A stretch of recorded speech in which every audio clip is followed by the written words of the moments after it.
মায়ের শাড়ি মেয়েরা পরতে পারলেও বাবার টি শার্ট ছেলেরা পরতে পারে না। কারণ কি জানেন?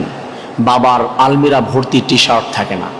মায়ের শাড়ি থাকে মোটামুটি, সেখান থেকে মেয়েরা পরতে পারে, তাদের শখ আহ্লাদ মিটাতে পারে, বিবাহের দিনে পরতে পারে যেটা আমার মায়ের শাড়ি। বাবার আলমিরা ভর্তি টি শার্ট থাকে না। কারণ একটা বাবা একটা সন্তানকে বড় করতে গিয়ে তার লাইফের সমস্ত শখ আহ্লাদ ভালোবাসা এগুলাকে তার স্যাক্রিফাইস করতে হয়। বাবার শরীরটা থাকে সবসময় ঘামে ভিজা। বাবার টি শার্টটি দীর্ঘদিন রেখে দেওয়া যায় না, যে এটা থাকবে এবং সন্তান বড় হয়ে পড়বে আর বলবে যে এটা আমার বাবার।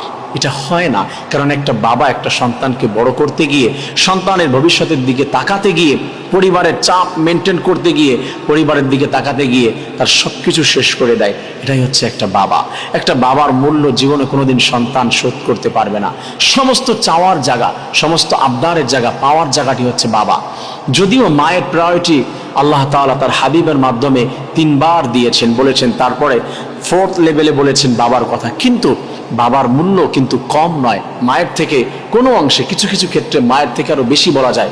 কারণ বাবাটি আমার জন্য সব শেষ করে দিয়েছে। একটা ছেলের সব থেকে বড় আইডল হয় তার বাবা। এজন্য বাবাদেরকে কষ্ট দিবেন না, উফ শব্দ বলতে সুযোগ দিবেন না।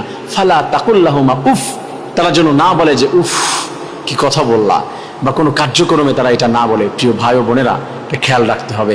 বাবার দোয়া কিন্তু ছেলের জন্য কখনো মিস হয় না। বাবা যদি দোয়া করে দেয়, এই দোয়া আপনার বন্দুকের গুলি মিস হতে পারে, বুলেট মিস হতে পারে, বাবার দোয়া মিস হবে না। বাবা মাকে ভালোবেসে আল্লাহ তাআলা আমাদের জান্নাতটি ইনকাম করে নেওয়ার তৌফিক দান করেন। আমিন।